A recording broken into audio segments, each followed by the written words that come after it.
తరాలలో యుగాలలో మరుగు చేయబడిన దేవుని మర్మము. తరాలలో యుగాలలో మరుగు చేయబడిన దేవుని మర్మము. నేటి క్రైస్తవ బోధకుల బోధనలలో ఎక్కువగా వినిపిస్తున్న పదం మర్మం. బైబిల్లో కొన్ని సంగతులు మర్మాలుగా ఉన్నాయని, వాటిని దేవుడు మాకు మాత్రమే దర్శనం ద్వారా బయలుపరిచారని వీరు చెప్పటం మనం నిత్యం చూస్తున్నాము. అదేవిధంగా బైబిల్ అందరికీ అర్థం కాదని, ఎందుకంటే అది మర్మంగా ఉందని, ప్రత్యేకంగా అభిషేకించబడిన వారికే తండ్రి ద్వారా బయలుపరచబడుతుందని చెప్పటం కూడా మనకు తెలుసు. కానీ వీరి మాటలు వింటుంటే ఆశ్చర్యం, అనుమానం కలుగక మానదు. వీరి మాటలను బట్టి ఆలోచిస్తే బైబిల్ను అందరికీ అర్థమయ్యేలా వ్రాయించలేదా, దేవునికి పక్షపాతం ఉన్నదా అనే సందేహాలు తలెత్తుచున్నవి. మర్మం పేరుతో వీరు చేసే బోధలలో కొన్నింటిని పరిశీలన చేయగలిగితే, యెరూషలేము నుండి యెరికోకు ప్రయాణం చేస్తున్న ఒకడు దొంగల చేతికి చిక్కిన సందర్భంలో మంచి సమరయుడు అతని పూటకోళ్లవాని ఇంట చేర్చి అతనికి వైద్యం చేయించి వైద్యము నిమిత్తం 2 దేనారములు చెల్లించెను. అతడు ప్రయాణమై పోవచ్చు ఆ పూటకోళ్లవానితో, నీవు ఏమైనా ఎక్కువ ఖర్చు చేస్తే తిరిగి వచ్చినప్పుడు దానిని కూడా చెల్లిస్తానని చెప్పి వెళ్ళిపోయాడు. ఒక సేవకుడు పై సందర్భాన్ని వివరిస్తూ ఆ 2 దేనారములను గూర్చి మర్మంగా చెప్పబడ్డాయని, 2 దేనారములు అనగా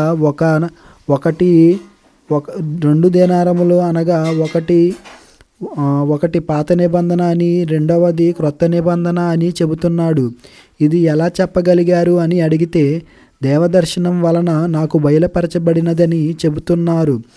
ఇదే సందర్భాన్ని మరొక సేవకుడు చెబుతూ, ఆ 2 దేనారములలో ఒకటి తండ్రి అయిన దేవుడని, రెండవది కుమారుడని, తిరుగు ప్రయాణంలో మరలా ఇస్తానని చెప్పిన దేనారం పరిశుద్ధాత్మ అని నొక్కి మరీ చెప్తున్నాడు. ఇక మరొక హాస్యాస్పదమైన విషయమేమనగా, యాకోబు బావి దగ్గర యేసుతో మాట్లాడిన సమరయ స్త్రీ ఆయనే మెస్సయ్య అని తెలుసుకొని ఆ సంగతిని ఆ ఊరి వారితో చెప్పాలని తాను మంచినీటి కొరకు తెచ్చిన తన కుండను విడిచిపెట్టి ఊరిలోనికి వెళ్ళింది. యోహాను 4వ అధ్యాయము 28వ వచనము.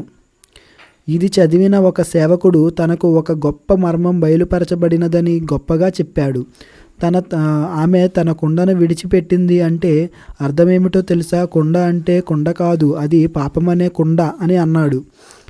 పైగా సమరయ స్త్రీ తన కుండను పాపాన్ని విడిచిపెట్టింది కనుక మీరు కూడా మీ కుండను ఎప్పుడు విడిచిపెడతారు అని వింటున్న వారిని ప్రశ్నిస్తున్నాడు. మరొక ఆయన, ఇశ్రాయేలీయులు యెహోషువ నాయకత్వంలో యోర్దాను దాటారు. యోర్దాను అంటే అర్థం తెలుసా? యోర్దాను అంటే పాపం అన్నాడు. మరి అది నది కదా అని అడిగితే, అది మర్మం మీకు తెలియదులే అని అడిగితే, ఇది మర్మం మీకు తెలియదులే అంటాడు. ఇంకొక ఆయన, నోవాహు అట్లు చేసెను. ఆదికాండము 6వ అధ్యాయం 22వ వచనము. నోవాహు అట్లు చేసెను అను వాక్యము చదివి, అట్లు దోసెలు చేయడం ప్రారంభం అయింది నోవాహు కాలంలోనే. నోవాహు అట్లుకు, మినపట్టు, పెసరట్టుకు మూలపురుషుడని అంటాడు. మరి ఎవరిది నిజం? మనం దేనిని నమ్మాలి? ఒక సందర్భానికి భిన్న అర్థాలను చెబుతుంటే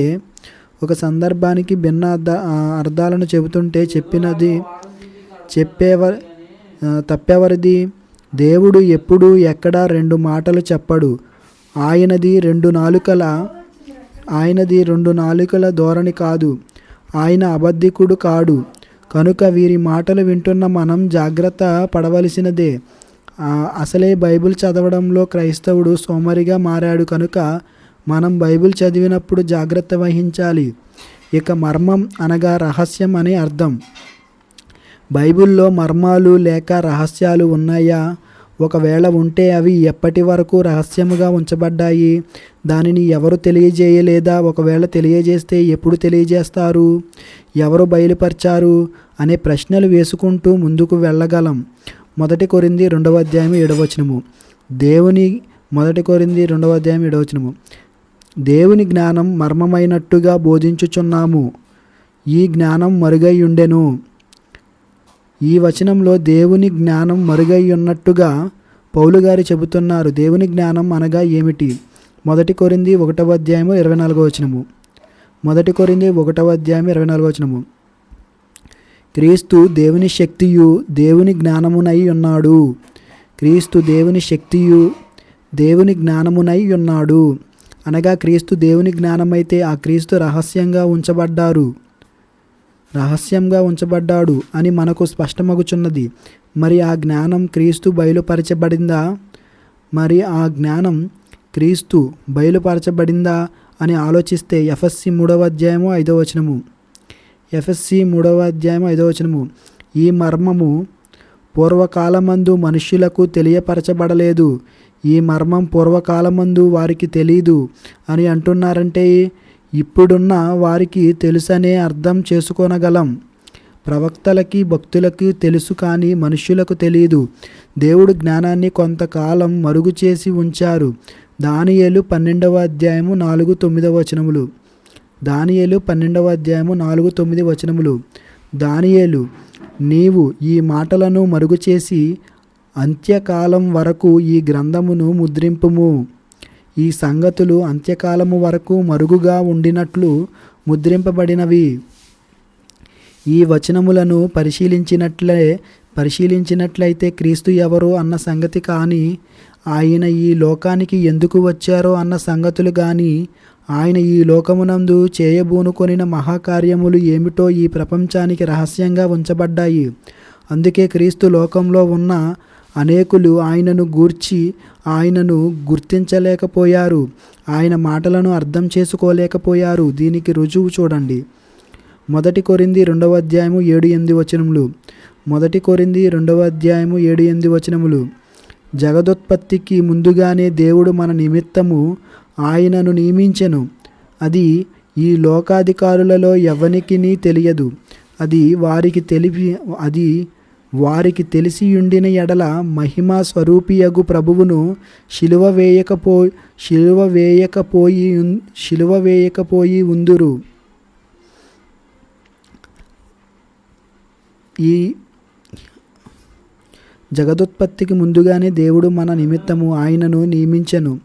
అది ఈ లోకాధికారులలో ఎవ్వనికిని తెలియదు. అది వారికి తెలిసియుండిన ఎడల మహిమా స్వరూపియగు ప్రభువును శిలువ వేయకపోయి ఉందురు. మార్కు 4:41 శిష్యులు మిక్కిలి భయపడి ఈయన ఎవరో అని ఒకనితో ఒకడు చెప్పుకొనిరి. మత్తయి 16:13-14 మత్తయి 16:13-14 మనుష్య కుమారుడెవడని జనులు చెప్పుకొనుచున్నారని ఆయన తన శిష్యులను అడగగా, వారు కొందరు బాప్తిస్మమిచ్చు యోహాన్ అనియు, కొందరు ఏలియా అనియు, కొందరు ఇర్మియా అనియు, లేక ప్రవక్తలలో ఒకరని చెప్పుకొనుచున్నారు. పై వచనములలో క్రీస్తు జగత్తుకు ముందుగానే నియమింపబడిన ఆ సంగతి లోకాధికారులకు తెలియలేదు. శిష్యులు సహితం ఈయన ఎవరో అంటున్నారు. ప్రజలు ఆయనను ఏలియా అని, బాప్తిస్మమిచ్చు యోహాన్ అని, ఇర్మియా అని చెబుతున్నారంటే వీరికి క్రీస్తు రహస్యముగానే ఉన్నాడు. అలాగే క్రీస్తు పట్ల దేవుని సంకల్పం ఆయన చేయబోవు మహాకార్యక్రమం రహస్యంగా ఉన్నాయని అర్థమవుతుంది. మరి ఈ మర్మం గూర్చి క్రీస్తు ఏమన్నాడో చూడండి. మార్కు 4:22 రహస్యమేదైనను తేటపరచబడకపోదు, బయలుపరచబడుటకే గాని ఏదియూ మరుగు చేయబడలేదు. రహస్యం అనేది ఎప్పటికైనా తెలియవలసిందే. నిజం నిప్పులాంటిది, దాచేస్తే దాగదని మనమే అంటుంటాం. దేవుడు రహస్యాలను దాచిపెట్టాలని అనుకోలేదు. ఎప్పటికైనా అవి తెలుస్తాయి అంటున్నారు. అంటే తండ్రి కావాలనే కొన్నింటిని రహస్యముగా ఉంచి తగిన సమయము వచ్చినప్పుడు వాటిని తెలియజేస్తానంటున్నారు. ఉదాహరణకు మనం పెళ్ళిళ్ళకు, ఫంక్షన్లకు వెళ్ళినప్పుడు వారికి ఇవ్వడానికి గిఫ్ట్ కొంటాము. మనం వెంటనే వెళ్ళి వాళ్లకు ఇవ్వము. కొన్న బహుమతిని ఒక బాక్స్లో పెట్టి పూర్తిగా మూసేస్తాము. అంటే ఎప్పటికీ దానిని తీయకూడదని కాదు, తగిన సమయంలో తగిన వారు దానిని తెరిచి చూడాలని. అలాగే మనం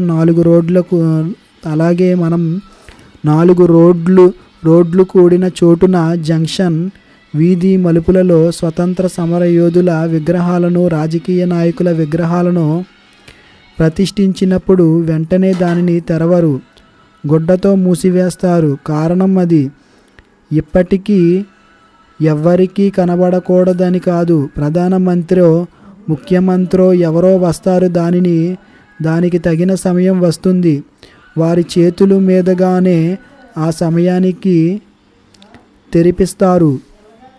ఈ ఉదాహరణ మీకు అర్థమైతే తండ్రి కూడా బయలుపరచటానికి క్రీస్తు జననంను మర్మంగా ఉంచారు. తగిన కాలం రావాలి, ఆ కాలమే అంత్యకాలమని ప్రస్తావించినట్లుగా ముందు చూచిన వచనాలలో గమనించగలం.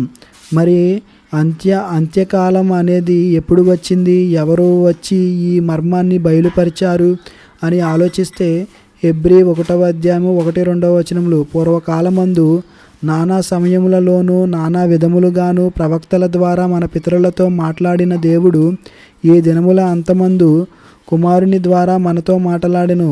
అంత్యకాలము అనగా క్రీస్తు పుట్టిన కాలము, చివర కాలం. ఇక ఆ మర్మాన్ని ఎవరు బయలుపరచాలో చూడండి. ప్రకటన 5:2-10 వరకు. ప్రకటన 5:2-10 వరకు. గ్రంథాన్ని విప్పటానికి యోగ్యుడు ఎవరు? క్రీస్తు కనుక యోగ్యుడు ఎవరు? క్రీస్తు కనుక ఆయనే ఆ గ్రంథాన్ని విప్పారు, ఈ మర్మాన్ని బయలుపరిచారు. అందుకే ఈ క్రింది మాటలను పరిశీలించినట్లే మత్తయి 13:3-4 నేను నా నోరు తెరిచి ఉపమాన రీతిగా బోధించెదను, లోకము పుట్టినది మొదలుకొని మరుగు చేయబడిన సంగతులను తెలియజెప్పెదను. మరుగు చేయబడిన సంగతులు తెలియజెప్పుటకు వచ్చిన వ్యక్తి యేసుక్రీస్తు. అంత్యకాలంలో అనగా చివరి కాలంలో అన్నీ బయలుపరిచారు. మరి ఈ మర్మాలనే 12 మంది శిష్యులకు చెప్పాడు. ప్రతి దానిని వివరంగా చెప్పారు.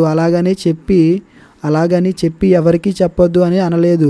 ఏమంటున్నారో చూడండి. మత్తయి 10:26. మత్తయి 10:26. చీకటిలో నేను మీతో చెప్పునది మీరు వెలుగులో చెప్పుదురు, చెవిలో మీకు చెప్పబడినది మేడల మీద ప్రకటించండి.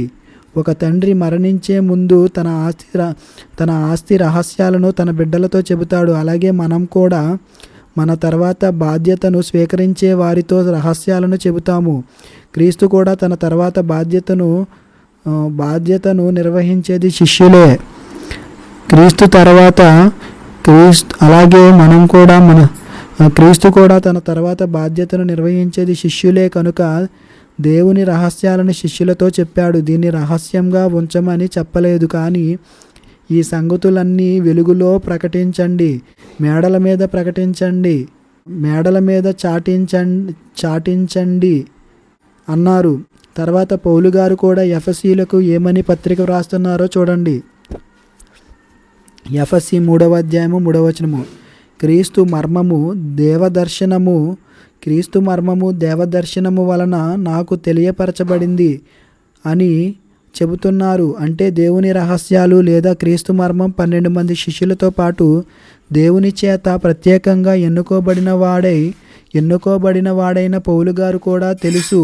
రహస్యం తెలిసిన శిష్యులు మరియు పౌలు గారు రహస్యాన్ని బట్టి బయలు చేసి లోకమంతా ప్రకటించారని ఈ క్రింది వచనములను చూస్తే అర్థమవుతుంది. మార్కు 16:20 వారు బయలుదేరి వాక్యమంతటా ప్రకటించిరి. వాక్యము అనగా క్రీస్తు అని దేవుని జ్ఞానమని మనకు తెలుసు. ఆ రహస్యమే వాక్య రూపంలో వారు ప్రకటించారు. అందుకే పౌలు గారు ఒక మాట అంటున్నారు చూడండి. అపోస్తుల కార్యములు 20:27. అపోస్తుల కార్యములు 20:27 దేవుని సంకల్పం అంతయు మీకు తెలుపకుండా నేను ఏమీ దాచుకొనలేదు అని పౌలు గారు అంటున్నారు. దేవుని సంకల్పం అంతయు మీకు తెలుపకుండా నేను ఏమీ దాచుకొనలేదు అని పౌలు గారు అంటున్నారు. అంతా చెప్పేశాడు, ఏదీ దాచుకోలేదు. ఒకనాటి లోకంకు ఏం తెలియలేదో అది అపోస్తులు పౌలు గారు ప్రకటించారు. ఏదైనా తెలియనంత వరకు రహస్యమే, తెలిసిన తర్వాత దానిని మర్మమని ఎవరు అనరు. పౌలు గారు అన్యజనులకు ఉత్తరం వ్రాస్తూ వారిని గూర్చిన సంకల్పం కూడా వ్రాస్తున్నారు. ఎఫ్ఎస్సి 3వ అధ్యాయము 6వ వచనము 11వ వచనము. ఎఫ్ఎస్సి 3వ అధ్యాయము 6, 11 వచనములు. ఈ మర్మమేదనగా అన్యజనులు సువార్త వలన క్రీస్తు యేసునందు యూదులతో పాటు సమాన వారసులను, ఒక శరీరమందలి సాటి అవయవములను వాగ్దానములో పాలివారై ఉన్నారు. ఈ మర్మమేదనగా అన్యజనులు సువార్త వలన క్రీస్తు యేసునందు యూదులతో పాటు సమాన వారసులను, ఒక శరీరమందలి సాటి అవయవములను వాగ్దానములో పాలివారై ఉన్నారు. ఇది అన్యజనుల ఎడల క్రీస్తుకున్న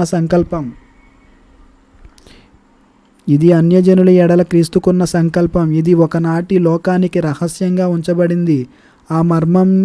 ఆ మర్మం ఏదనగా క్రీస్తుకు పూర్వం అన్యజనులు దేవుడు లేని పరజనులుగా ఎంచబడ్డారు.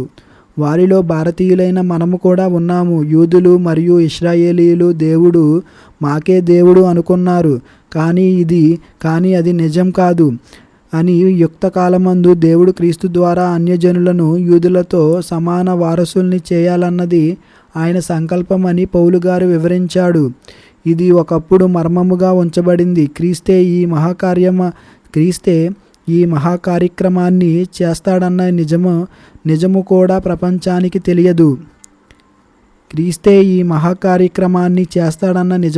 ప్రపంచానికి తెలియదు. ఎఫ్ఎస్సి 2వ అధ్యాయము 12-14 వచనములు. ఎఫ్ఎస్సి 2వ అధ్యాయము 12-14 వచనములు. ఆ కాలమందు ఇశ్రాయేలీయులతో సహపౌరులు కాక పరదేశులను, వాగ్దాన నిబంధన లేని పరజనులను, నిరీక్షణ లేని వారును, లోకమందు దేవుడు లేని వారునై ఉండి క్రీస్తుకు దూరస్తులై ఉంటిరని మీరు జ్ఞాపకము చేసుకొనుడి. అయినను మునుపు దూరస్తులైన మీరు ఇప్పుడు క్రీస్తు యేసునందు క్రీస్తు రక్తము వలన సమీపస్తులై ఉన్నారు.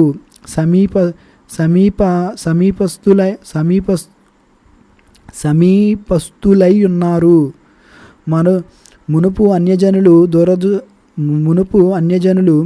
దూరస్తులుగా ఉన్నారు. కానీ క్రీస్తు వలన అన్యజనులను ఇశ్రాయేలీయులను ఏకం చేసి ధర్మశాస్త్రాన్ని నెరవేర్చి కొట్టివేశారు కనుక మర్మం మొత్తం బయలుపరచబడింది అనుటకు క్రింది వచనాలను చూసినట్లయితే రోమా 16వ అధ్యాయం 25వ వచనము. సమస్తమైన అన్యజనులు విశ్వాసమునకు విధేయులగునట్లు అనాది నుండి రహస్యముగా ఉంచబడి ఇప్పుడు ప్రత్యక్షపరచబడిన మర్మము నిత్య దేవుని ఆజ్ఞ ప్రకారం ప్రవక్తల లేఖనముల ద్వారా వారికి తెలుపబడి ఉన్నది. కొలస్సీ 1వ అధ్యాయము 25వ వచనము 26వ వచనము. కొలస్సీ 1వ అధ్యాయము 25-26వ వచనములు.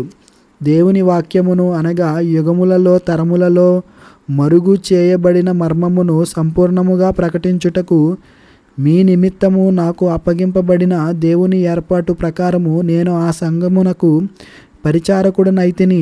ఆ మాటలను బట్టి తరాలలో యుగాలలో దాచబడిన దేవుని మర్మము సంపూర్ణంగా బయలుపరచబడిందని అర్థమగుచున్నది. ఇక దేవుడు రహస్యముగా ఉంచి పౌలు గారి ద్వారా ఇప్పుడు వ్రాయించిన మరొక వాస్తవం ఉంది. ఈ మట్టి లోకములో 60-70 సంవత్సరాల బ్రతుకు తర్వాత మరణించటం ఈ ప్రపంచానికి తెలుసు. ఆ తరువాత ఏమి జరుగుతుందో ప్రపంచానికి తెలియదు. ప్రసంగి 6వ అధ్యాయము 12వ వచనము. నీడవలే తమ దినములన్నీయు వ్యర్థముగా గడుపుకొని మనుష్యుల బ్రతుకునందు ఏది వారికి క్షేమకరమైనదో ఎవరికీ తెలియను. వారు పోయిన తరువాత ఏమి సంభవించునో ఎవరు చెప్పగలరు? చనిపోయిన తరువాత ఏమి జరుగుతుందో ఎవరికీ తెలియదు. కనుక పౌలు గారు ఒక మర్మం తెలియజేస్తానంటున్నారు. చూడండి. 1 కొరింథీ 15వ అధ్యాయము 50వ వచనము 53వ వచనం వరకు. 1 కొరింథీ 15వ అధ్యాయము 50వ వచనం నుంచి 53వ వచనం వరకు. సహోదరులారా, నేను చెప్పునది ఏమనగా రక్తమాంసములు దేవుని రాజ్యమును స్వతంత్రించుకొననేరవు. క్షయత అక్షయతను స్వతంత్రించుకొనదు. ఇదిగో మీకు ఒక మర్మము తెలుపుచున్నాను, మనమందరము నిద్రించము గాని నిమిషములో ఒక రెప్పపాటున కడబోర మ్రోగగానే మనమందరము మార్పు పొందుదుము. బోర మ్రోగును, అప్పుడు మృతులు అక్షయులుగా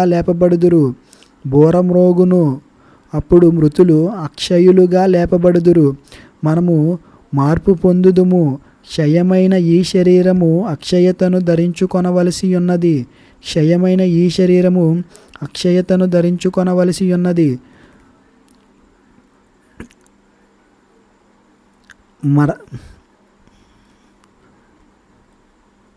మర్త్యమైన ఈ శరీరము అక్షయతను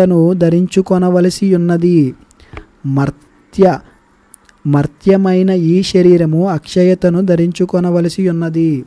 అంటే మనిషి మరణం తర్వాత నాశనము లేని మరో జీవితం ఉన్నదని పౌలు గారు చెబుతున్నారు.